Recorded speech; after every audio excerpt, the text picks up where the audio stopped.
Big day at 12th and Oak today. We've talked a lot about it this morning. We've also talked to the mayor of Kansas City this morning, Quentin Lucas, on KCMO Talk Radio. And Melissa Patterson Hazley. She is a councilman, 3rd District at large. She is now joining us on KCMO. And a big thing that's going to be voted on today and decided upon today is going to be the source of income ban ordinance that the mayor says is going to pass. Good morning, Councilman. We appreciate your time. And where are you at on this right now?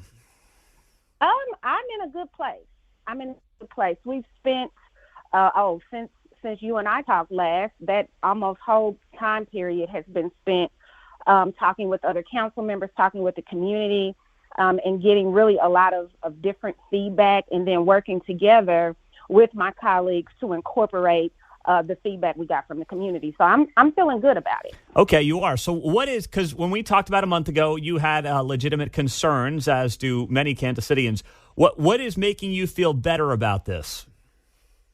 So a couple of things that make me feel better about it, and it really comes directly from after we talked, I convened a meeting of about 50, 60 African-American landlords. And we spent about 2.5 hours talking about the problems with this ordinance.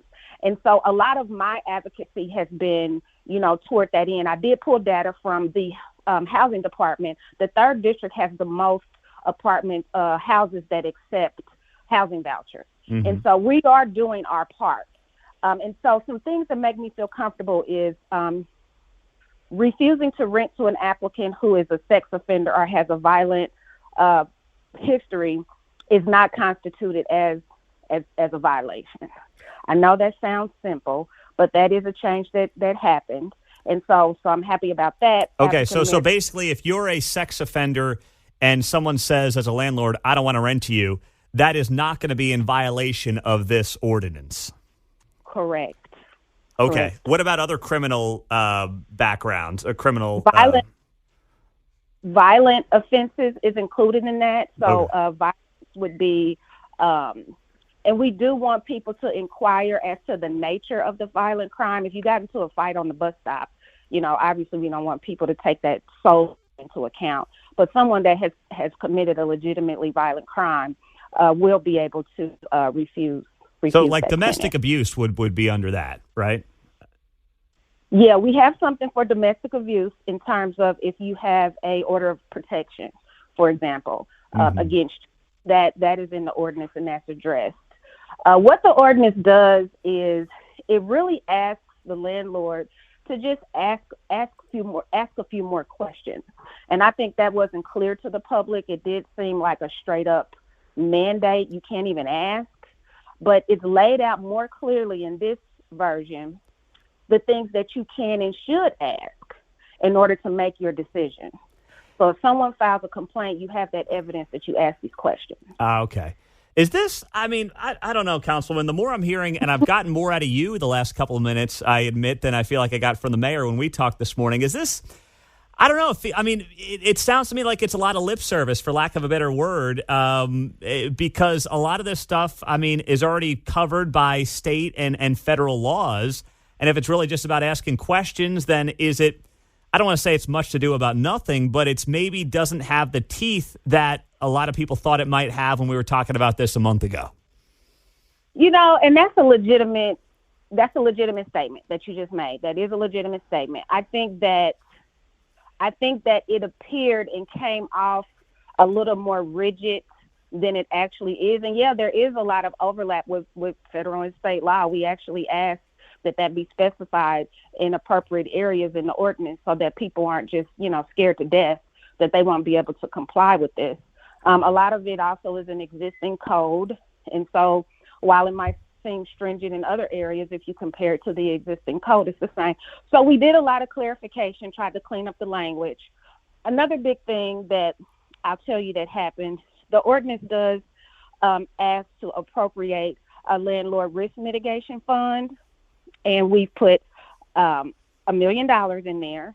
So folks that do want to participate in the housing voucher program and haven't ever before, they can apply to get different expenses offset.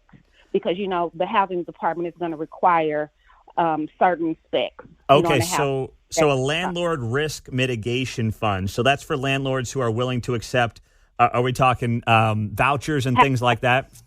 Yes, sir. Okay, so they would be part of this, or they could apply to be part of this fund. Therefore, they would get some potential other costs offset by the city. That's correct. Okay. Now, that is, and the $1 million is coming out of what, the general fund or a rainy day fund, or where's that coming from? No, it's coming somewhere that is an okay place for it to come from. Let me just say that at the moment. Okay. Okay. Will we learn more? Will we learn more about that? Yeah, the ordinance should be on the docket soon. Okay. All right. I just at least want to wait till it's actually posted before I say. Oh, that's fine. That's fine. We'll look forward to that. Melissa Patterson Hazley is joining us, Councilwoman, 3rd District at Large in Kansas City. So listen, I think that you obviously spent a lot of time over the last few weeks on this issue talking to local, smaller landlords in the 3rd District in particular. And, what I hear is I'm sure a lot of what you hear, getting these landlords, the folks with, a handful of properties, getting them the protection, because we know the corporate landlords, they've got the attorneys, they've got the legal funds, they're going to be fine. Are you concerned, though, that this, even though it maybe doesn't have the teeth that we thought it had a month ago, this could run off smaller landlords in Kansas City? And as far as I'm concerned, less landlords and a higher percentage of rental units in the hands of corporations is not the best thing for the Kansas City tenant or for the city at large. Do you have those concerns, or do you feel like they've been put to rest with some of the changes to the ordinance? A lot of them have been put to rest with the changes in the ordinance. Am I totally just not concerned for the small landlord that has 3 or 4 houses? That concern still exists for me.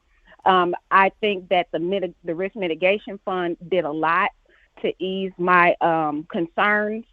I am going to be requesting significant community engagement and education so people learn how to access those dollars and also learn the ins and outs of the ordinance so that they can comply. But I do feel, I would say 85% better about those concerns. But that concern still exists for me, Pete. I got to be honest with you. Yeah. Do you think that those who pushed for this original ordinance, and, we know who those groups are they going to be satisfied with this when all is said and done, or are they going to be, chirping from the other end at you here? I don't know what to expect. I think I don't know what to expect. Mm-hmm. I know that we have a ordinance that does include more voices and more feedback and more perspective. I think it is a better policy. And actually, the litmus test is going to be how bad everybody is. Mm-hmm. So if everybody's upset, I think we did a good job. And so I'm waiting to see what the reactions are going to be this afternoon. But it will be voted on this afternoon at City Hall. All right. Well, we will be following Councilwoman Melissa Patterson Hazley, 3rd District at Large. Thank you for fitting us in this morning, and we'll be watching. Have a great day. Awesome. Thanks, Pete. All Thanks for having me. You bet. Bye. Have a great day. Melissa Patterson Hazley on KCMO 95.7 FM.